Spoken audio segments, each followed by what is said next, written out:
Good morning, MBP News and Views TV viewers and subscribers.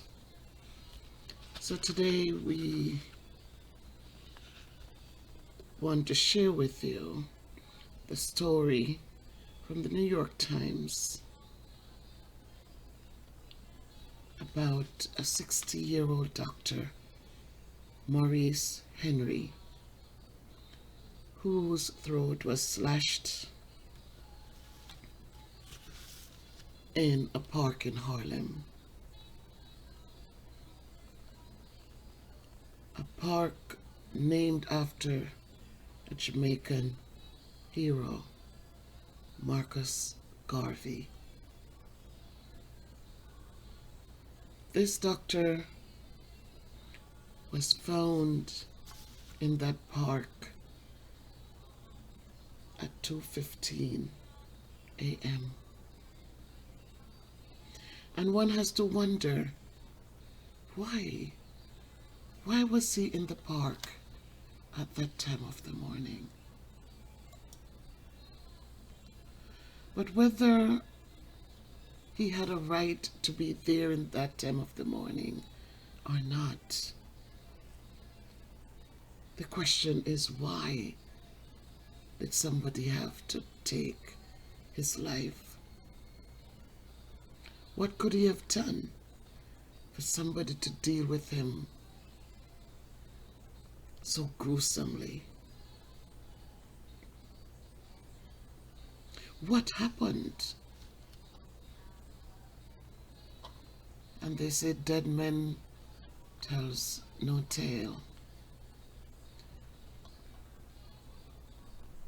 And so we continue to wonder, what happened? This was a Jamaican doctor who came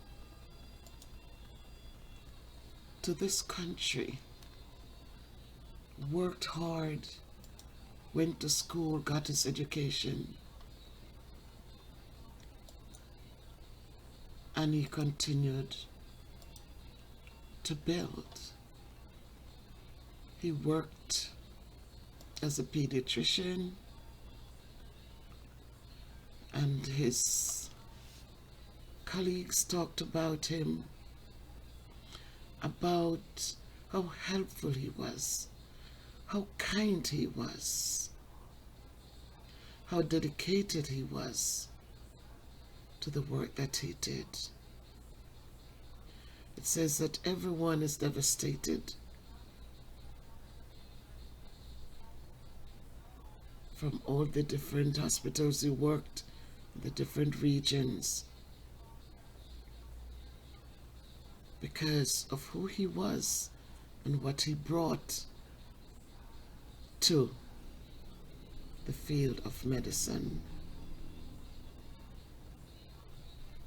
They said he was a heart of social events with the ER staff, and they're very crushed, said Dr. Kaz.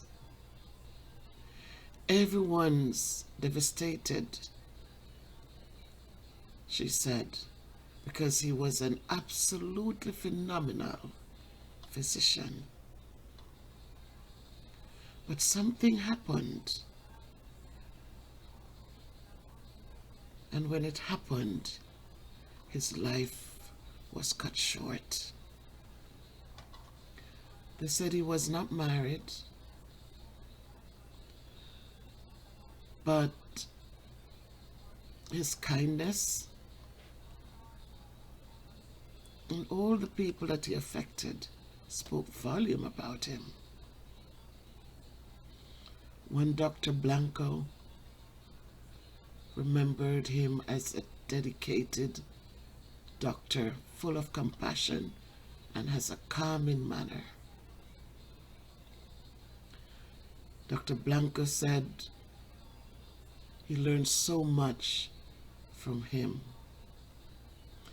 He said the world has lost a wonderful doctor.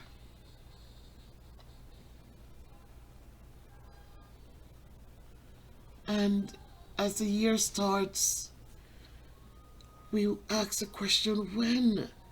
When will we learn to get along? When will we learn to understand?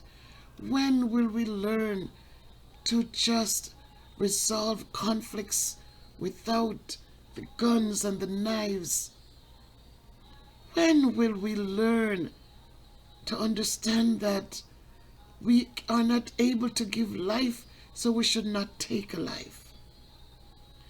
When will the bloodshed stop? When will it stop?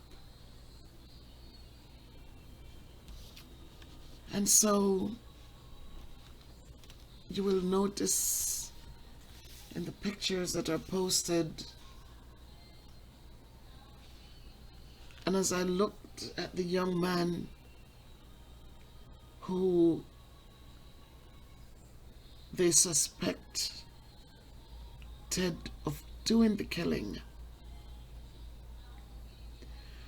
I can understand that there is so much going on that a lot of times we don't see it. But mental health is real, people. People are struggling. No sane person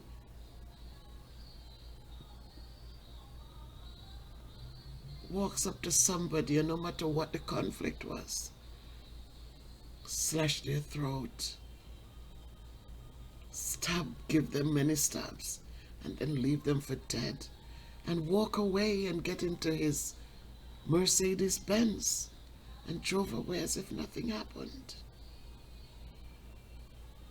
So that's a fight that we have to invest into, and we have to consistently keep in our heads that the struggles are real.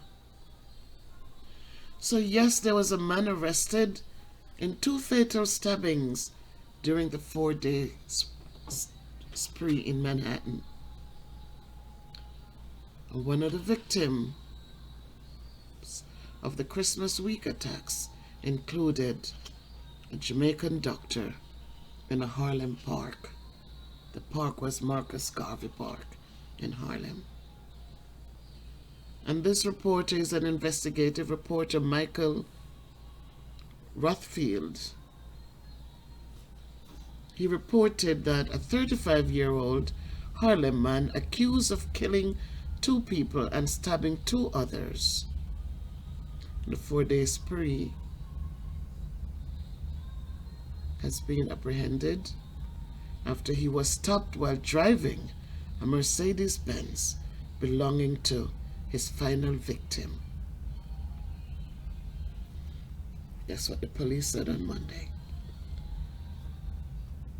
Michael Rothfield continued to say that the man, identified as Roland Codrington, was charged with 2 counts of murder and other crimes.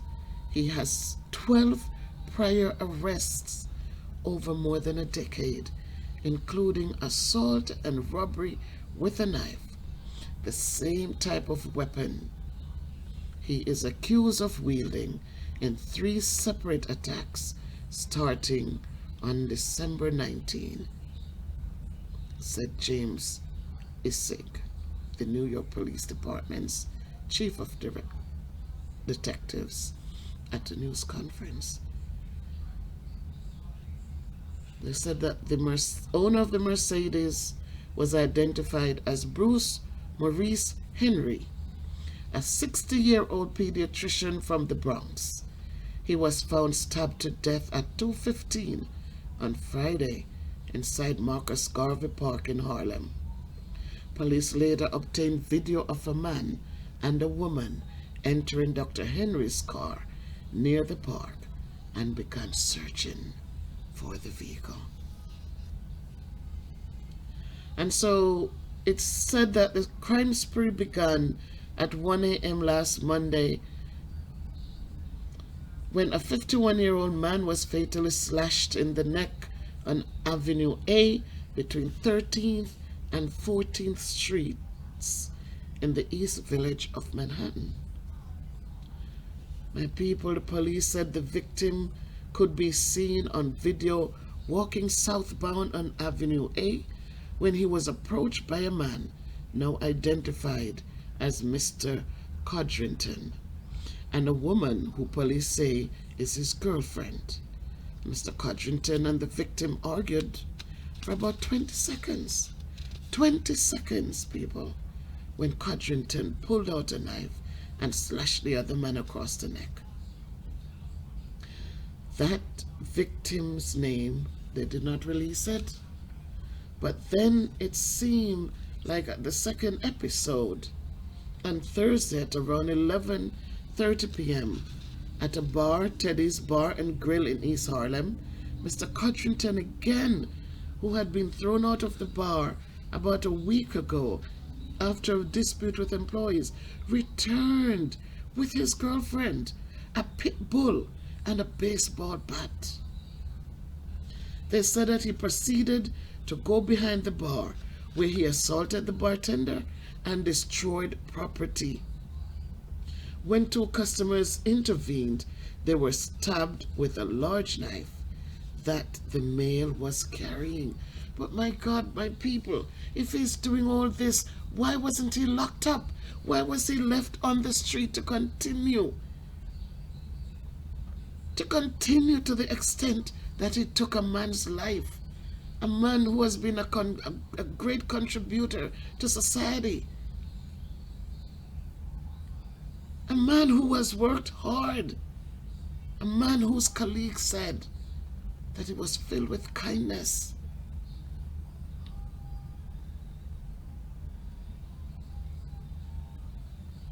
They said that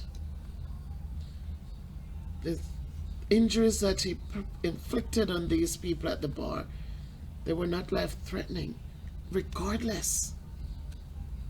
Why did they have to wait till it became life-threatening enough to take a life, though? He said Mr. Codrington went home, then left to take a walk to cool off early Friday morning when he encountered Dr. Henry in the park and stabbed him to death after an argument. Mr. Codrington was captured on video getting into Dr. Henry's car with his girlfriend, who has not been charged. She has not been charged. But she got into a stolen car. She knew he didn't own the car. She didn't call in and report it. So why hasn't charges? Why? Well, this is puzzling.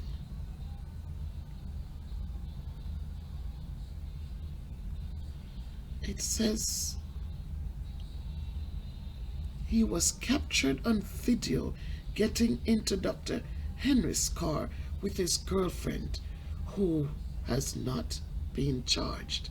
Well, I'm hoping it means has not been charged as yet.